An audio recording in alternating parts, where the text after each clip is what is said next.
Hello and welcome back to Fieldstudy. Today I have something incredibly exciting to show you. It is late September and I'm in this dark patch of holm oak woodland, and I believe we may have stumbled across something significant. It's time to call in the mycologists. It doesn't get more exciting than this. It generally doesn't. That's weird. One of the rarest species of mushroom that we have here in the UK. It is Amanita ovoidea, or the bearded Amanita. There's loads of them as well. Let's go. So it all started last night when I got a call from a mushroom enthusiast down here on the Isle of Wight called Paul, and he said he'd found something interesting that he couldn't identify. Paul! Hello. Hello. Hello. This is Paul. He is a forager, a mushroom fan, and he has found something incredibly exciting up on that hill there, so he's going to take me to see it. Want to go and have a look? Yeah. Let's roll. The sun is setting. It's going to be really dark in the woods, but we'll see what we can see. But let's not get run over. Let's see up there. Oh my goodness. It's a bit Blair Witch, Paul. Bit Blair Witch. Mm-hmm. God, the nuts thing is, I walked this path like 100,000 times when I was a kid. Yeah. So many times. Never saw anything along here. So what does it look like? Talk me through it. I was not expecting to find anything at all in these holm oak woodlands, because as far as I know, there isn't a great deal of mushrooms that grow alongside holm oak. No, not in this country. And then when I had a look, I thought, hang on a minute, that looks very much like a Amanita, but had some very strange characteristics. Okay. Had this weird kind of looked like dripping wax along the edge of the cap. It certainly sounds, well, I don't know. I'm not going to jinx it. So I am a forager. I'm not a mycologist. I know quite a bit about mushrooms, but if this is what I think it could be, it is incredibly rare. It's a species of mushroom that is from southern Europe. It is a toxic species of mushroom, so not one that will be coming home with me. However, it is one that has only ever been recorded once here in the UK, and that was about a mile down that direction, Paul. Oh, was it? Yeah. Oh, nice. I looked on the map and the record is like, it's literally just there. Yeah. So like you're in the right spot. Yeah, right space at the right time. So the chances are it could be. It is a bit of a trek. Yeah.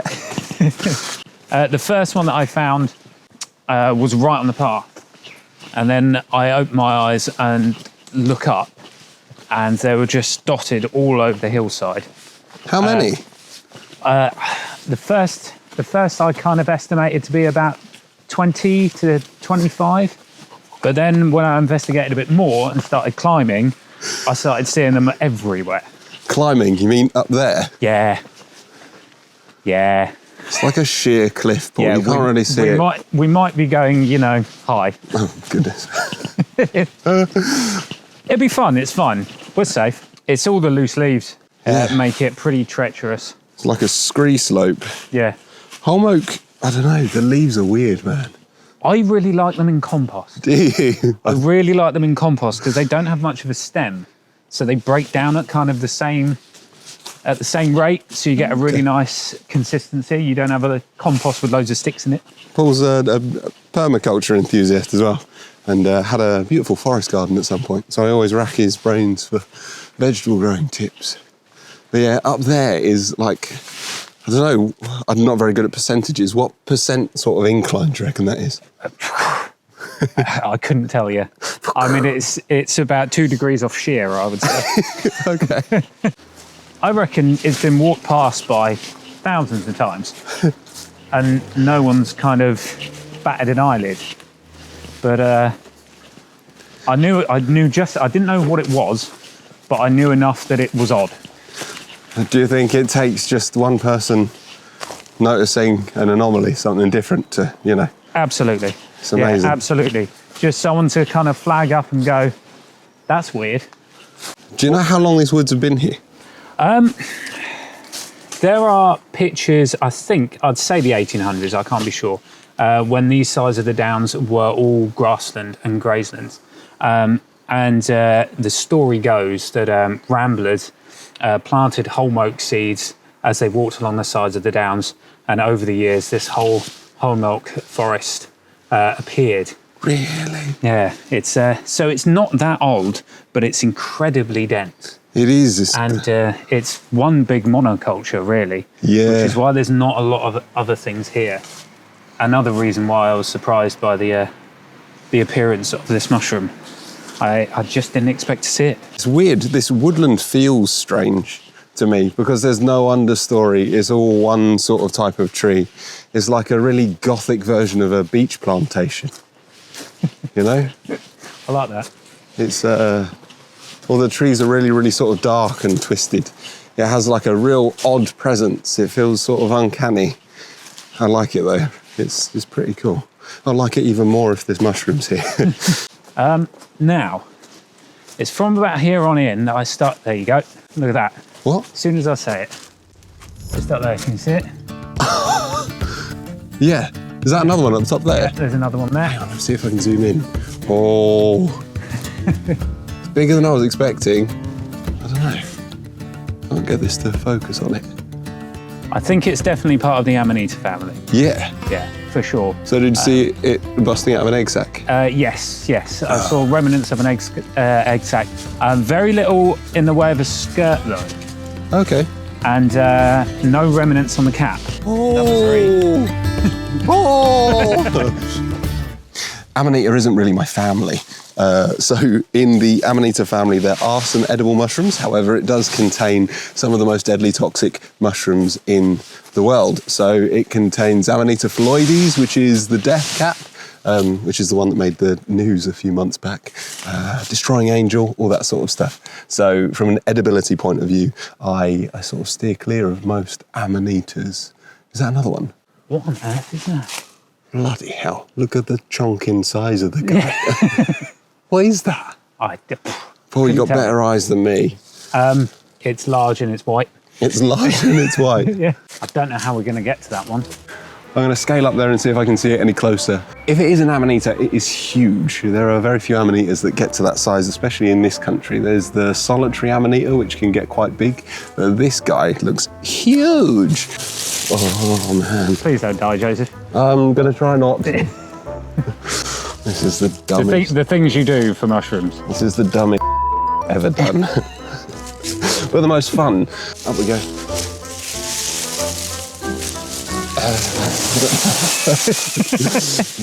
Okay, so the ivy idea was not a good idea. You're right, the ground just gives way. I'm making my way. Oh my. As soon as you get your foot, as soon as you get like a foothold, it just slips away from underneath you. It just moves away. Oh yeah. Ooh. So we do have what seems to be an Amanita. I'm just excavating near the base of it and I can see the remains of like quite a big volval sac, the egg sac that it comes out of. But the cap of this is like just smaller than my hand span. It's really big. Wow. This is really exciting. So the texture on the stem is weird. So it has like a really weird sort of powdery flocculose stem with bits hanging off of it, which is an indicator of the bearded Amanita, Amanita ovoidea, or something like that, which is the one that we're looking for. Yeah, so it could be that. I mean, I'd like to see a slightly younger specimen, because what happens is the bearding on the outside can sort of rub off. It's like really powdery. Does it remind you of any other Amanitas? Not really. Yeah. I mean, even just down to the sheer girth of the stem, Amanitas in the UK tend to be delicate affairs, with a few exceptions. But yeah, more dainty than this. This is really sort of huge. Are they all like this? Yeah, mostly. Okay. that I think that might be the biggest one right there. Really? Yeah. I did all that climbing for nothing. Yeah. Gee whiz. Let's have a look. Oh, can you be my light, sir? Can I be your light? Yes, of course please. I can. Oh, okay. Oh yeah, look, you can really see that kind of weird drippy. Paul! Okay, this is more exciting. Yeah. Are you excited? I'm very excited.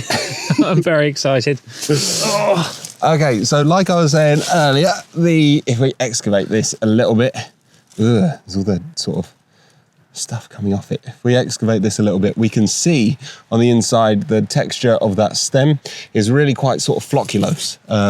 That's the remains of the skirt sort of dipping down in the middle. And then here on the outside, we've got this sort of lacy, if I poke it with a stick, it usually comes away quite easily, apparently. Oh yeah, look at that. It's almost got the kind of look of a melted marshmallow. Yeah, it is a bit marshmallowy. Yeah. Okay, this is very exciting, Paul. Awesome. Paul. Yes. This is very exciting. I knew you'd like it. If this is a bearded amanita, then this will be only the second record of it in the UK. The record that was here previously, is that blinding you? A little bit, A but lot. I'm okay. I'm so sorry. That's fine. If this is a bearded amanita, and we're going to get some mycologists to look at it, aren't we? I am a forager and an amateur. Paul is a forager and a mushroom person. We know that this is weird. We reckon we know what it could be, but we're going to send it to some scientists in order for them to have a look. I've got someone lined up who's going to do a DNA analysis so we can find out what it definitely is. It's time to call in the mycologists. It doesn't get more exciting than this. It generally doesn't. The previous record is unverified. So the one that was a mile down there in 2019, we are now in 2025, so that was 6 years ago, is a singular photograph by a person that knows what they're talking about, but it is a singular photograph and it is sat as unverified, and we don't have any DNA we don't have any sort of like DNA information for this mushroom in the UK yet. So Paul's got someone lined up that we can send a sample off to, and they can do all of their lab coat stuff. And yeah, it's very, very, very exciting. Oh, I really hope it is what we think it is. It's beautiful, man. There are so many of them as well. This place might as well be the surface of Mars, because it is so inaccessible to get to lots of the woodland flora up here. And it is so sort of singular, being, I think it's like the largest holm oak plantation in Northern Europe or something. Really? Yes. Wow. You don't get them like this. No. So anything that likes holm oak and is trying to make a home here on the south coast of England, so as species move with climate change and stuff, this is a good place for it. So I would love to do like a proper mycological survey of this woodland, because it is unusual, it is singular. Isn't good from like an ecological point of view, because like you say, it's a monoculture, there's no understory, there's barely any bird song, and it feels weird. But it would be really cool to see what fungi are making it their home. The hillside's just falling away underneath our feet. Look at this guy. What is that? Look at the size of this guy. Sorry, shouldn't swear. Look at that. That's really weird shape. Okay, so Amanita, yes, check. You see the egg sac at the bottom. Egg sac at the bottom there. And then, what's the cap saying? I can't really... I'm going to grab hold of one of these roots. Yeah, I think they're sturdy. You go up. Okay, so there's leaves all over it, but again, no sign of any remnants from the egg sac. Okay. So it's perfectly smooth. There's a kind of greeny yellow tint, but yeah, perfectly smooth. And there's still this remnant from the skirt along the edge. So this is definitely, I'd say, very similar to the ones we've been finding. Paul. Yes. Look at those. Oh. They're everywhere, man. We were they distracted. Are everywhere. I need some. Oh, look at those. Look at those. Look at those. They are lovely specimen. Oh, okay. Oh, there's more. Is that more or is that a tree? No, that's more. There's more. Okay, I need to get up there. I will say there's not a lot to stop you. Cheers, Paul. That's all right. If you come screaming towards me, I'm going to step aside. I don't blame you, to be perfectly honest. These sticks look sturdy enough to support a human's weight, don't they? Yeah, they'll be all right. What are those things you're supposed to say on camera? Don't try this at home. Oh yeah, don't try this at home, everybody. Looking for rare toxic mushrooms in the dark, climbing up a sheer bank, one-handed. The things I do. Oh, those ones on the left, man. Can you see these? There's more further up as well. Oh, yeah. Oh. Just gripping onto roots to sort of steady myself. This is a lot of fun. Paul, if I die, you can have my mushroom books. Awesome, thank you. If these aren't bearded amanitas, I will be very surprised. The stem is really sort of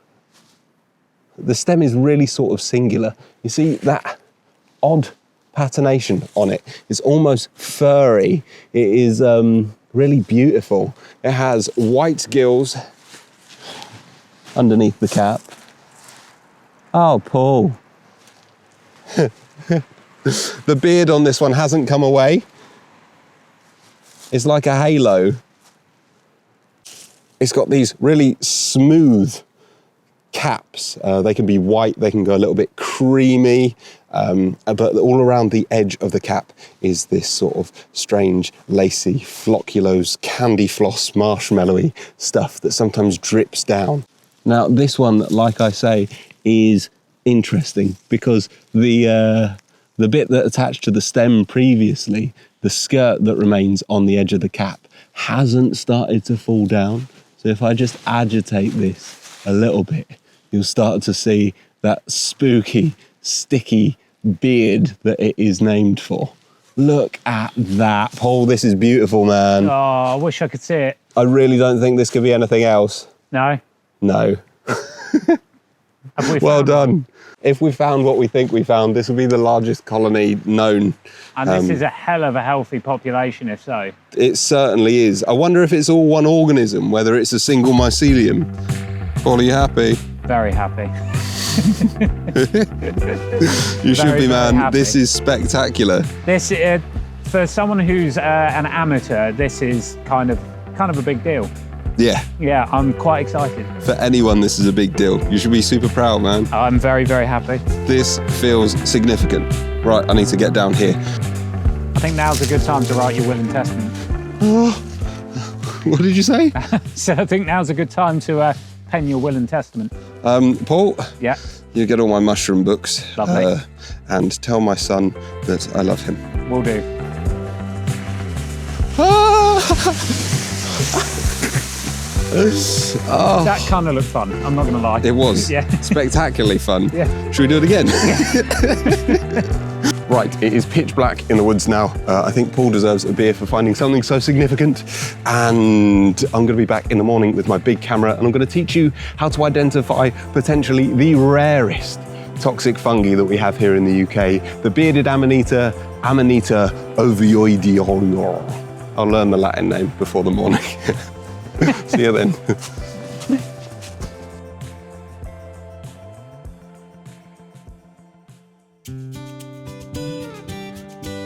So these trees that are growing here on this bank are actually non-native. These are holm oak or evergreen oak. So the holm oak originates in sunnier climes in southern Europe and Italy, in sort of Mediterranean climates and environments, and so does this mushroom. They were planted here in great numbers by Victorians who wanted to make this place look really brooding and romantic, and they succeeded in doing that. But because it's a monoculture of a non-native tree, underneath it is pretty much mycologically dead. You never really find many mushrooms here, which is why this is surprising.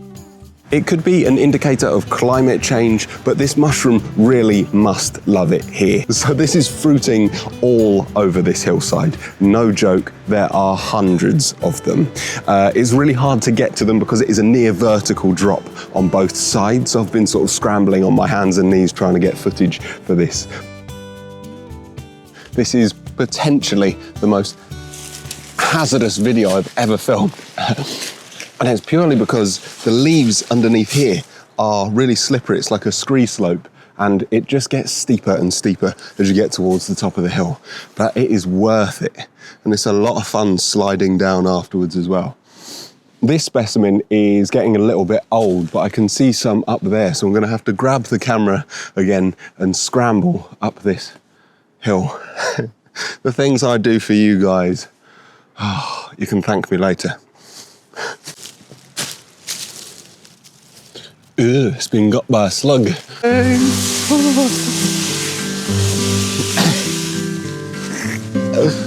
Oh, can you believe I'm an adult human being?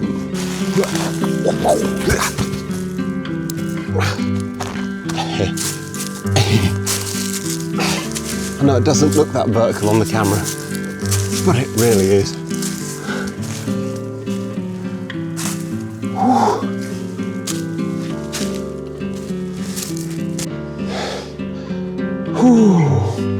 Another one. So over here we've got an absolutely beautiful one that's just starting to emerge. As with all amanitas, we can see that this one is emerging from what we call an egg sac, like a volval sac that grows in the ground, and then the mushroom sort of springs out from the top of it. And you can see this beautiful white domed cap, a white stem, and then if we look underneath, we can see that we can't actually look at the gills. That is because the skirt is still attached to the outside of the cap. So the thing that makes this the bearded amanita, that beautiful sort of drippy, droopy, candy floss looking thing along the margin of the cap, is actually the skirt. When it detaches, it hangs off the cap rather than around the stem. Pretty cool. Look how gorgeous that is. That was potentially a really silly idea. I don't know if you can see the scale of the drop off of there. But that is nearly vertical. I've just been sort of coming up it tree to tree and grabbing onto like little bits of roots and stuff. But it was pretty intense. I'm not gonna lie, it's pretty enjoyable. But don't try this at home. Only got that little bit left to go. This place is absolute magic. There is no other way to describe it. For a woodland that shouldn't really be here, and for one that it is dark and foreboding, it is beautiful and I love it. And this is potentially one of the best days of my adult life. I am brimming with excitement. This mushroom has made my year. So I was walking down here and we're right on the edge of that woodland. I've scrambled up the hill, taken some beautiful photographs for my mycology group. And we have come here to the edge of the woodland. Now, this is the same mushroom, but it's growing here in this grass on the edge of the woods. And it can look a little bit like a field mushroom from the top because it's got this beautiful white cap, and you could mistake the bearding around the fringe of the cap for the sort of cogwheel effect that I tell you to look out for in my field mushroom identification video. If you haven't seen that, then I'll put the link up in the thing. However, this is not that. This is a bearded amanita with its beautiful white gills, and it's just growing on the edge of the woodland here because the roots from these trees sort of spread up and the spores are sort of growing, the mycelium sort of escaping the edges of the woodland, which is pretty cool. But just as a word of warning, if you do live on the south coast of the Isle of Wight, and if you do have sort of holm oak plantations and things nearby, you could find this growing very nearby to them. So don't get it mistaken for your field mushrooms. I mean, when you break it apart, you can see that the gills of this mushroom are bright white, and the field mushroom has the usual sort of dusky pink to brown gills going on there. That's one of the key indicators. Also, if I part the grass here, you'll be able to see that there is an egg sac at the bottom. So in my field mushroom identification video, I tell you to look at the base of the mushroom for an egg sac. Many people think that that's a little bit of overkill. However, now that this species is here in the UK, it's actually quite a reasonable thing to request of you. There, we see it can look incredibly similar to a field mushroom if it's out in a field like this. Like I say, this isn't usually where it would be growing, but we are right on the edge of this patch of woodland that I was in earlier. There's a pathway that runs down the side of it. But if I look carefully at the bottom, I can see the remains of the egg sac on that one. And then, oh, he fell over. And then also on this one, we part the grass, we can see that that has emerged from an egg sac, from the volval sac, and then we can see that sort of cogwheel effect, much like the field mushroom on the outside. It can be much more pronounced than this, but where it's so fragile, it does sort of come off really, really easily. And these here are little flecks of its skirt membrane where it's come off as the grass has brushed against it. There's some over here as well. So where this one is out in the light, it is a good one to show you the ID features. Just gonna move this massive bit of cow pat out of the way. Ugh. This is a white capped fungi that we can see is growing from an egg sac. It is smooth on the cap. Where it's been in the light, it's sort of turned into this beautiful cream colour. The ones in the woodland were slightly whiter. And then running along the margin of the cap, we can see this beautiful bearding. It's sort of dripping, hanging down. It's all pendulous and blowing in the wind. It's almost as if it's got like a lace trim that's being torn apart. It is gorgeous. This here is the sac that it is emerging from. If we look over here, that is a young one, and then just behind it, there is another one that is just about to emerge. Oh, I am exhausted. There are just so many. There's one there, that's them up there, that's another one, that's another one, that's another one. There's another one down there, another one further down, and then a few more in the woods as well.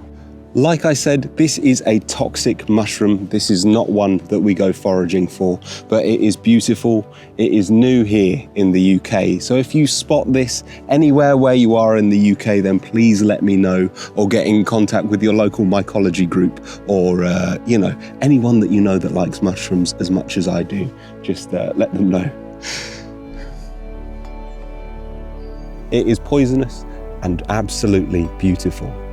Toxic things are not evil. It is important not to demonize things. It's also important that the person that found this, the person that alerted me and all of the other mycology-minded people here on the island to it, is a complete amateur. He is a really avid forager. He is a mushroom enthusiast. He knows a lot of things, but it is not his job. He does not have a degree in it. And it's important to stress that, because mycology as a science is one that is fueled by information given to mycologists by the general public. You out there are their eyes and ears on the ground. And foragers are a really important part of that, because we know mushrooms more than anyone else. If you're out there looking for mushrooms and you find something that you cannot identify, then please get in contact with the British Mycological Society, get in contact with your local mycology groups. There are loads of them out there. Every county has at least 2, or anyone that you know that picks mushrooms, and yeah, get them to help out. It is important to do this so we have an understanding of the species that exist wherever we live in the world, and what that means about climate and habitat and all sorts of good things. If you want to know more about the plants and fungi of the British Isles, subscribe to the Fieldstudy YouTube channel. I'm a little bit exhausted with the amount that I've found. I found them in all stages of growth. I think I must have seen upwards of about 150 on the side of this hillside, and I am exhausted.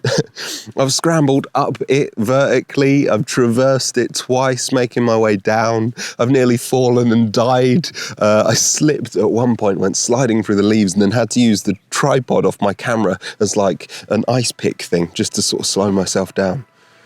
It was very exciting. Like I say, don't try this at home. It's for stupid people like me that get stupidly excited about stuff like this to do. Oh, it's going to be a big weekend. Oh, and Abby and my newborn son are currently in a woodland just over there foraging for seps for dinner. So it's going to be a good day. I love this time of year. I love this landscape. I am in love with life. Oh, you old fool. Come on. My fucking knees. Oh, this is pain. This is pain.